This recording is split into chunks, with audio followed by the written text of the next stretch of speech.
ৰহা স্বাস্থ্য বিভাগৰ ভয় লগা অৱস্থা নিশা জৰুৰীকালীন চিকিৎসা সেৱাৰ পৰা বঞ্চিত সাধাৰণ জনতা ৰহা ৰন্থলীত ৩০খন বিচনাযুক্ত চিকিৎসালয়ত নিশা হলে নাথাকে ডক্টৰ ফলত জৰুৰীকালীন অৱস্থাত হাহাকাৰ লাগে ৰোগী তথা আত্মীয় তদুপৰি হাবি জংঘলেৰে আৱৰি ধৰিছে চিকিৎসালয়খনৰ চৌদিশ ৰহাত চিকিৎসা সেৱাৰ এনেবোৰ সমস্যাৰ বাবে ক্ষুব্ধ হৈ উঠিছে মধ্য অসম কোচ ৰাজবংশী ছাত্ৰ সন্থা তদুপৰি ৰহাত ৰাষ্ট্ৰীয় ঘাইপথৰ ছাৰ্ভিচ ৰোডসমূহ হৈ পৰিছে বিধ্বস্ত ৰহাত স্বাস্থ্যখণ্ড আৰু যাতায়াত ব্যৱস্থাৰ এনে দুৰ্ভাগ্যজনক ছবিৰ বিৰুদ্ধে ক্ষুণ্ণ হৈ পৰিছে মধ্য অসম কোচ ৰাজবংশী ছাত্ৰ সন্থা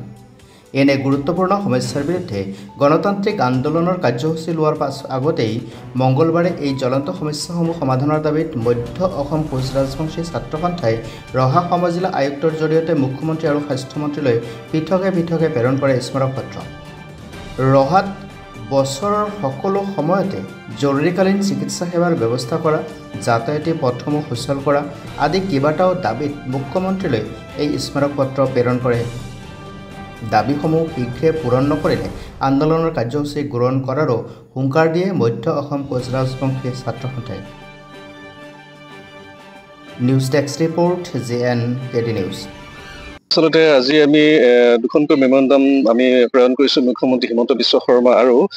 স্বাস্থ্যমন্ত্ৰী অশোক সিংহাল ডাঙৰীয়ালৈ আমাক বহুত অভিযোগ কৰিছিলে বহুকেইজন ৰোগীয়ে যে ৰন্থলী পৰিপূৰক স্বাস্থ্য কেন্দ্ৰ যি 30খন বিচনাযুক্ত স্বাস্থ্য কেন্দ্ৰ তাতে নিশা হলে জৰুৰীকালীন সেৱা নাপায় ডক্টৰ নাথাকে আৰু এই ক্ষেত্ৰত আমি আমাৰ এটা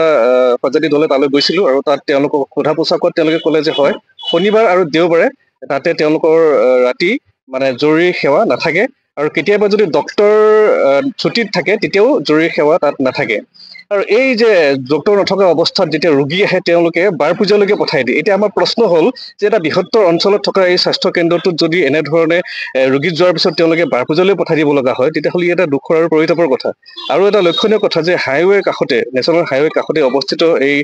স্বাস্থ্য কেন্দ্ৰটোত এখনো ফলক নাই আৰু তাৰ ভিতৰলৈ সোমাই যোৱা যি পথছোৱা আছে সেই পথছোৱা একেবাৰে ঘিতময় এন্ধাৰ তাত লাইটৰ কোনো ব্যৱস্থা নাই হাবিত জংঘলে আৱৰি আছে বিভিন্ন ধৰণৰ সমস্যা তাত জৰ্জৰিত হৈছে সেইকাৰণে গোটেই সমস্যাখিনি সমাধান কৰিবৰ কাৰণে আমি মুখ্যমন্ত্ৰী মহোদয়লৈ পত্ৰ প্ৰেৰণ কৰিছোঁ যাতে অতি সোনকালে আমাৰ দাবীসমূহ আমাৰ যিখিনি অসুবিধা আছে এই অসুবিধাখিনি পূৰণ কৰে আৰু আচলতে আজিৰ ডেটত মোৰ এখন মানে 1997-98 সময়ত তিনিখন নাটকৰ কথা মোৰ আজি মনলৈ আহিছে এখন হৈছে আসন এখন হৈছে ফটাঢোল আৰু নয়ন পাটগিৰি ছাৰৰ এখন আৰু এডল একলব্য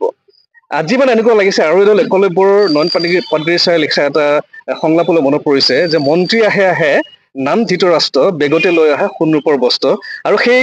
আমি আজিৰ ডেটত আমি বহা আঙুলি থাকিও মানে একলব্যৰ সদৃশ আৰু আমি তেওঁলোকৰ সোণৰ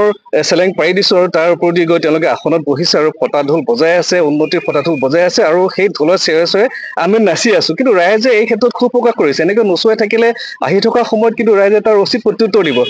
আৰু তাৰ লগতে আমি মুখ্যমন্ত্ৰী মহোদয়লৈ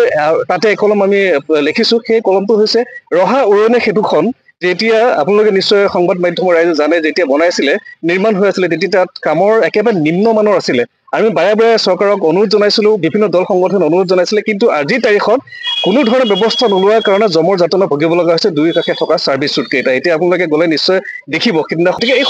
সমস্ত সমস্যাখিনি যাতে চৰকাৰে অতি সোনকালে পূৰণ কৰে তাৰ বাবে আমি চৰকাৰক দাবী জনাইছোঁ বিশেষকৈ ৰাস্তা দুটা মেৰামতি কাম কৰিব লাগে আৰু ৰন্থলী যি স্বাস্থ্য সেৱা পৰিপূৰক স্বাস্থ্য কেন্দ্ৰত তাত বছৰৰ প্ৰতিটো দিনতে প্ৰত্যেক সময়তে যাতে চিকিৎসকৰ দ্বাৰা মানে জৰুৰীকালীন সেৱা ব্যৱস্থা কৰে আৰু এটা কথা আমি এইখিনিতে